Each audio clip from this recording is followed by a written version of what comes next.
கொஞ்சம் நல்லா இது மாதிரி நிறையா ஊற்றி விடாமல்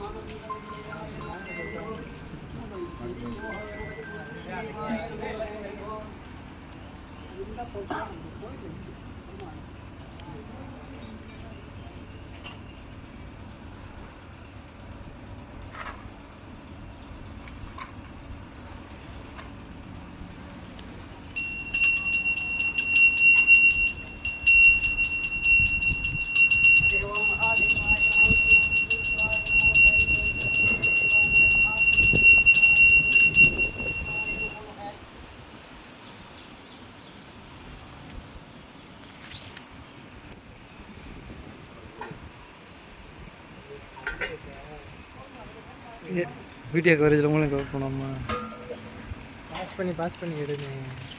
பாஸ் பண்ணுறதா இருந்தால் அப்படியே ஒரு ஃபோட்டோ இல்லைண்ணா